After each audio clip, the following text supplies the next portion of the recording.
This exact investing strategy is how to win in investment real estate in Indianapolis, Indiana right now. When looking and analyzing a market, we have to look at so many different conditions to figure out what the best type of deal is. One of the biggest is the federal regulations. What's the Fed doing? Where can we pivot to avoid high interest rates or different changes that they continue to make? One of the most recent changes that's all over the news is the change from a 6-month BRRRR to a 12-month BRRRR. There's been a ton of other tricks and tips on how to get around this, so I'm not gonna super focus on that. I wanna be specific to Indianapolis. I see a lot of my clients pivoting from the BRRRR strategy to go into flips or midterm rentals, or really just make changes in their overall investment strategy that might not meet their original end goal. So with this video, if you stay all the way to the end, you're gonna see how to recycle your cash in Indianapolis with the least headache possible. Before we get into that, I just want to talk a little bit about why BRRRRs don't work right now. Well, I think the glaring and most newsworthy is that interest rates are just high. Indiana has seen so much development over the past 5 years and so much development planned for the next 5 years that we're at like a pinnacle peak in the commercial space for the amount of development happening, which means that the value of properties that surround all of those commercial developments, it brings in job opportunities as well as raises the price of the homes nearby. The rent rates aren't able to follow the great appreciation that we're seeing. So how do we lean into that appreciation but still be able to afford to hold the properties? Well, I don't think the strategy should be to go to a flip and buy something for $80K in cash and put 100 into it to sell it for a measly $20K profit after we pay capital gains taxes and the financing time to be able to hold hard money or whatever that might look like. I also don't believe that after doing that flip that you'd be able to get all of your equity back out to be able to have more money to play with to go on to do 10, 15 flips a year. It's become much more difficult than that. So I'm going to dive into a little bit of a flow chart on how to win at turnkey single family investing in the Indianapolis market. Now, why single families? Well, if you look into the analytics, homes priced in the 275 to 375 range don't sell very well. And the glaring question is, why are these not getting multiple offers like the upper 400s or the bottom dollar properties? Well, that's because these 275 to 325K houses are surrounded by a bunch of fixer-uppers. Nobody that wants to be an owner-occupant would buy in this area because they're judging the book by its cover or looking at the block and saying, as a whole, this doesn't look as nice as the house that I'm buying. So they move away and go to a block or a pocket where the houses do look all the same and have that suburb feel in a city landscape like they want. So diving into the flow chart. Okay, so let's dive into that chart where I'll show you exactly how to become wealthy with no headache at all. Because you're buying a property that's already been fixed up. Somebody else has already come in and done the work for you so that you don't have to. Step 1, buying a single family turnkey house. So let's go over to Zillow and just check out what's on the market in the $275,000 to $350,000 range. I already got my filters all set up, have it sorted price high to low. Let's just check out this Jefferson house. They've had to do a price drop at the beginning of April because they weren't getting enough hits, which is a good indication that this might be the nicest house on the block, and that's exactly what we're looking for. So let's check out 210 Jefferson. Is it a 4-bed, 4-bath? Cool. 4-bed, 1.5 or more. 2,400 at the top 75 percentile market rents. When somebody's looking to rent a house, typically they're not looking at what's surrounding them. They're looking at the inside and dreaming of if they can live there. And let's just go over to this rental property calculator. We'll paste the address in here. Go to the purchase, which is going to be $350K. Just do $5,000 for closing costs. Probably a little bit aggressive, but here's the kicker.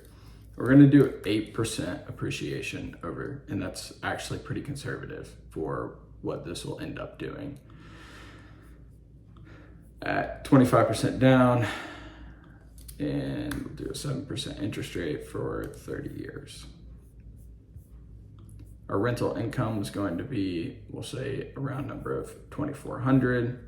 Insurance, we'll say $1,200 per year. Now, repairs and maintenance, we'll budget for it, but our vacancy, repairs, and maintenance, we're going to keep that pretty low because we're buying a property that's already been turnkey. We're going to do a full inspection on it. We're going to ask for everything to be done, and we're going to pay Live Indy 10% a month to be able to manage this, and we're going to make the tenants pay everything as far as utilities because they will, and then we'll hop straight over to see what the cash flow is. So year one, you're going to get $646 in cash flow, and we're going to hold through this end of year one, which is 2023, 2024. We're going to cash in on about $1,000, and then at the midway point through year two, we're going to sell.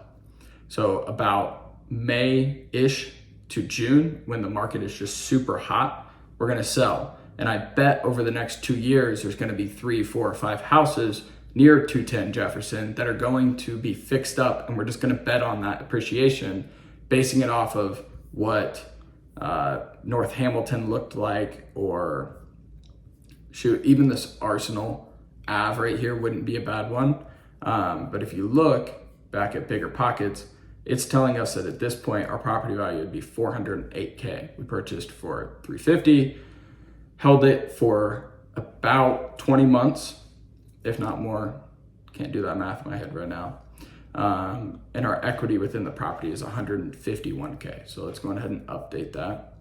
So our cash flow from our rental was dollars in cash flow.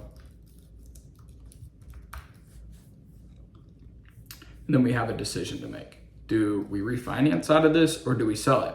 Well, at the time of going through 20 months of renting, $1,200 in our pocket from cash flow, my opinion is we just go on ahead and sell this. So we have an equity of $151,000 built into the property, and we could list it for $400,000. So I'm going to say the refinance part isn't going to work because it's not going to cash flow at $400,000. Just going to be like going and buying the nicest house on the block. That's not what we're trying to do. So we'll just ignore this bottom decision, and our action one is going to be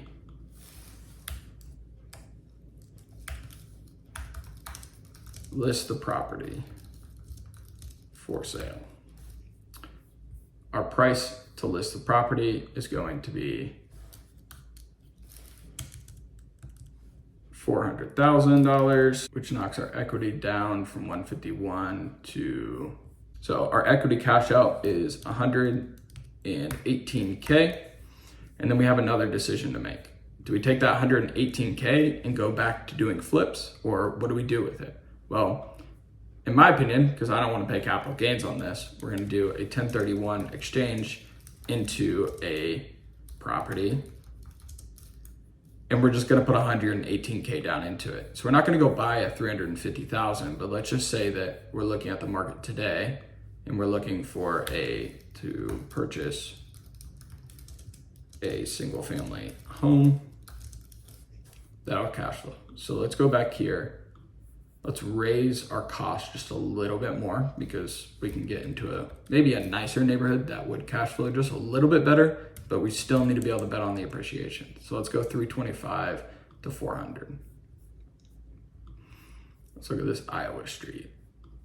The rental rates here, if you're looking at $3,100, we'll say $3,000 a month, and it cost $400K even. So rental property, start new report, Iowa Street, and then our purchase price is $400,000. Closing costs, we'll just say $5,000 again. And then property growth, we're going to again say 8%. So we're putting 29.5% down. We'll just act like interest isn't going to change in 2 years. Click income, $3,000. Again, repairs and maintenance, you're not gonna have to worry about. Your vacancy, you're hopefully just gonna keep the same tenant the whole year. We'll put 5% for capital X, CapEx just in case, 10% to the property management company. And now if you look, because we put so much more into this property, we're going to cash flow over the next 24 months about $3,500. Actually, way more than that. That is terrible math. You're going to cash flow about $8K over the next year. So when you're renting for your hold time of, you're renting for 20 months. So now we're going to sell property number 2. Diving into Bigger Pockets analytics, you have about 460K built up in this property, which is 183-ish in equity. We'll call 180 just to be more conservative. You're able to sell with 180K in equity to buy property number 3. So again, we're just gonna look for a property, and with our 180K, we'll be able to put way more down. So even we could expand and say 375K to a 450K property, 17K, and you're going to be able to sell property 3 at just over $500,000 for a total equity of 243K. So sell property at 500K or 243K. So your equity in 5 years is 213K. And as you see, each year it becomes more and more money. So we continue to snowball and roll this over for 30 years, or maybe at 5 years, you decide, hey, I'm gonna go all the way back to step number 1 and buy a property for 20 months at an $87,000 down payment, but I'm going to buy 2 of them this time. Or you could honestly almost buy 3, restart this process and get to year 5, multiply that by 3, you're looking at $613,000 in equity, and you even could parlay that into keeping 1 going. And my recommendation would be to go put that $87,000 down on 1, and then take your extra 130, 140, which is about what you got into this one for, and snowball that into 2 more properties that are going. So you're able to pay off and completely just put 500K down on a property in cash flow